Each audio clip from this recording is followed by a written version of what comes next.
Bismillahirrahmanirrahim. Assalamualaikum warahmatullahi wabarakatuh. Maha suci Allah, segala puji dan syukur kita panjatkan kehadirat Allah.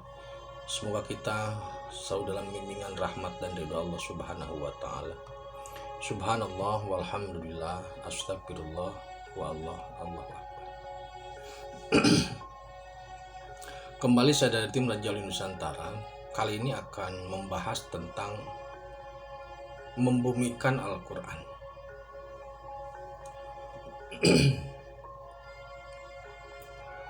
Al-Quran itu merupakan panduan yang otentik yang kebenarannya mutlak. Itu kunci pertama.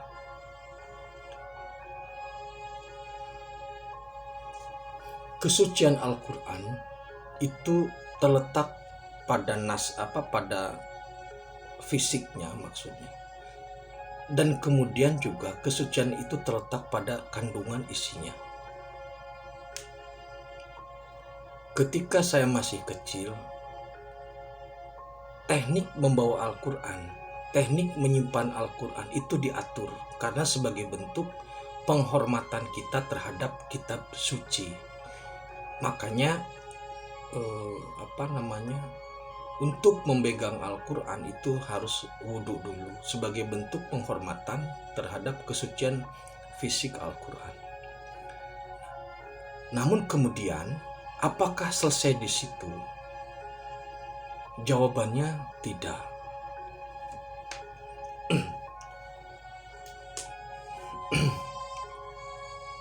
Kita ibaratkan begini. Yang pertama begini. Ketika Anda seorang pejabat di suatu instansi, kemudian Anda diberi surat tugas oleh pimpinan, maka surat itu Anda baca, Anda teliti, dan Anda coba pahami. Pada suatu waktu Anda bertemu dengan pejabat atau pimpinan tersebut dan ditanya oleh pimpinannya, apakah surat tugas sudah diterima? Dijawab sudah. Apakah surat tugas sudah dibaca? Dijawab sudah.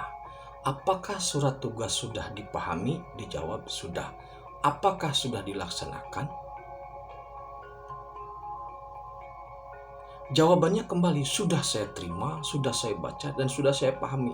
Bahkan sudah saya laminating dan ditempel di dinding rumah. Pertanyaannya, apakah sudah dilaksanakan?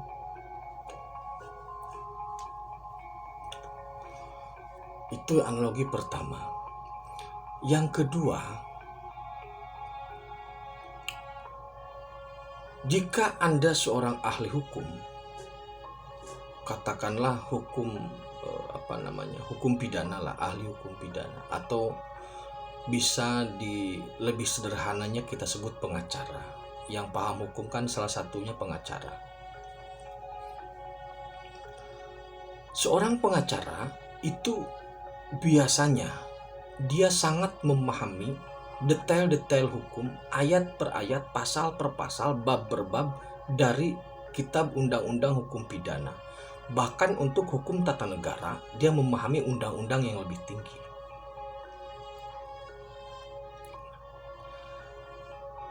Kenapa seorang pengacara harus paham itu? Karena dia memang menggunakan itu. Kemudian pertanyaannya, ketika seseorang memahami hukum, membaca hukum, memahami, menelisik, kemudian sampai detailnya dia pahami, apakah sudah diterapkan tentang larangan, tentang perintah dari hukum atau undang-undang itu?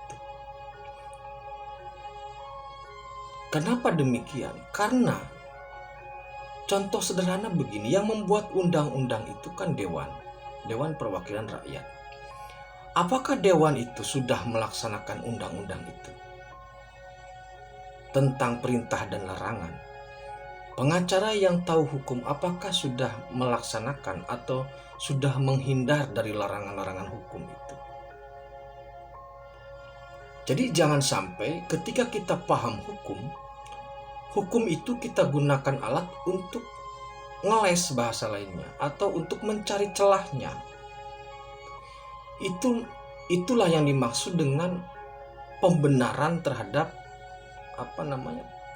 itu sebuah proses atau sebuah perilaku pembenaran, bukan perilaku kebenaran. Kita balik ke Al-Quran. Al-Quran saat ini itu sudah bukan hal yang yang sulit ya, dalam artian metode belajar, kemudian media Al-Quran juga sudah digital, tidak hanya dalam kertas tapi sudah sampai ke digital, bahkan ada yang bisa berbunyi ketika ditunjuk gitu ya. Nah, apakah ketika seseorang membaca Al-Quran itu ada nilainya? Jawabannya ada. Apakah ketika seseorang menghafal Al-Quran ada nilainya? Jawabannya ada. Tapi apakah ketika kita membaca, menghafal, memahami itu sudah sempurna? Jawabannya belum.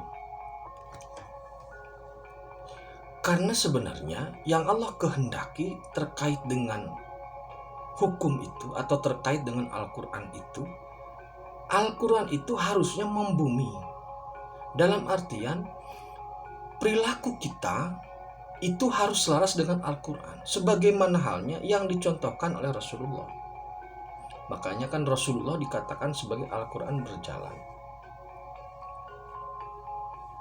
Nah, ketika seseorang hanya membaca, hanya memahami, hanya menghafal Al-Quran tanpa kemudian menerapkan aplikasi isinya, maka itu menjadi omong kosong sebenarnya. Bahkan seringkali ayat Al-Quran dijual untuk komoditi ekonomi.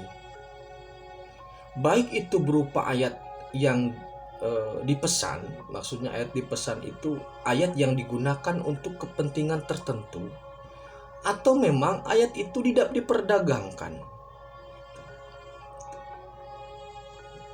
Ketika ini terjadi, maka Al-Quran itu menjadi tidak bermanfaat bagi makhluknya atau bagi orangnya. Karena manfaat dari Al-Quran itu jelas. Ketika panduan itu kita baca, kita pahami, dan kita lakukan, maka itu bermanfaat. Al-Qurannya tetap original, Al-Qurannya tetap suci. Tetapi karena orang yang membacanya, orang yang menghafalnya tidak mau melakukan atau tidak, perbuatannya jauh melenceng dari Al-Quran, maka menjadi tidak bernilai gitu maksudnya.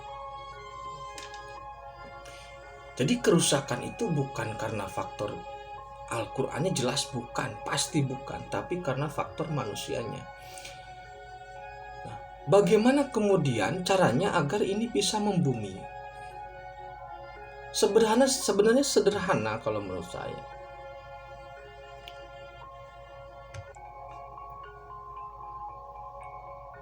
Al-Quran itu pada prinsipnya kan untuk mengajarkan tentang kebaikan makhluk, hubungan antara makhluk dengan Gusti Allah, hubungan antara makhluk dengan makhluk, hubungan antara makhluk dengan lingkungan, dengan sosial, dan sebagainya.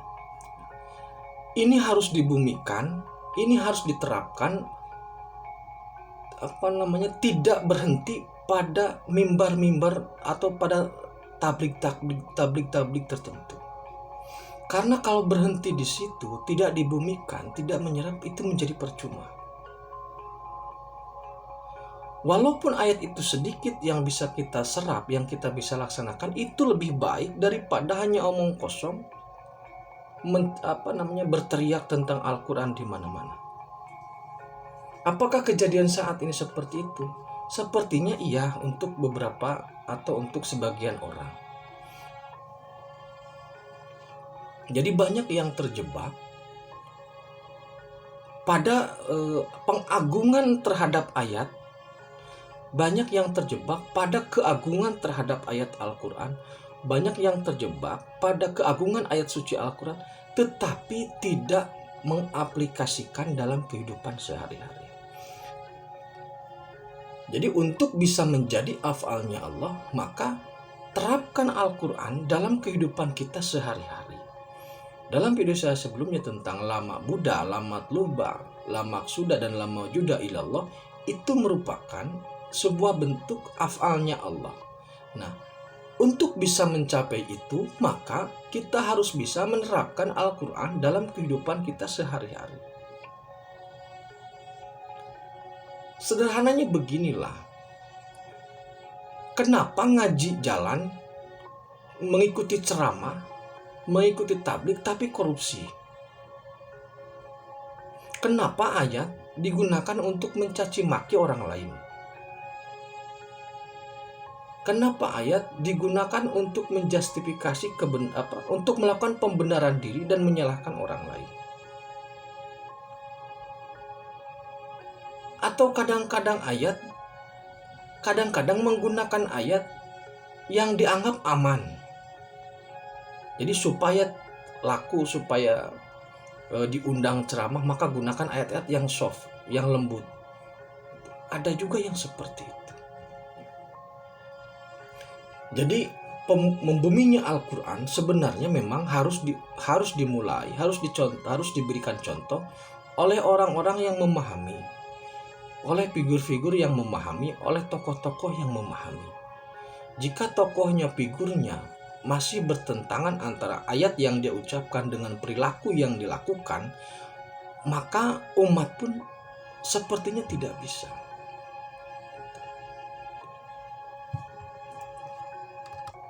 Nah, oleh karena itu, bagi kita yang memang tidak banyak memahami Al-Quran, saat ini banyak peluang untuk mempelajari, untuk memahami. Nah, bagi kita yang memang pemahaman sedikit terhadap Al-Quran, tidak sedalam orang-orang tertentu, maka setidaknya apa yang kita pahami kita terapkan. Saya yakin Allah ridho ketika kita menerapkan sesuatu yang memang baik. Jadi panduan Al-Quran itu tidak selesai pada bacaan, tidak selesai pada penghafalan, tapi harus diaplikasikan, diterapkan dalam kehidupan kita sehari-hari. Supaya kita bisa menjadi af'alnya Allah, dipandu menuju kepada ridho Allah Subhanahu wa Ta'ala. Demikian terkait dengan membumikan Al-Quran. Insya Allah ke depan Al-Quran itu tidak berhenti pada teks, tapi bisa dibumikan dalam kehidupan kita sehari-hari. Semua orang bisa menjadi ayat-ayat kauniyah. Semua orang bisa menjadi, atau sebagian besar orang bisa menjadi Al-Quran yang berjalan, walaupun mungkin ada yang ayatnya sedikit, ada yang banyak. Sebagaimana halnya Rasulullah, tidak berhenti pada pemahaman atau bacaan atau hafalan. Demikian terkait dengan membumikan Al-Quran. Insya Allah lain waktu diperdalam lagi. Terima kasih, tetap beriman dan beramal soleh. Assalamualaikum warahmatullahi wabarakatuh.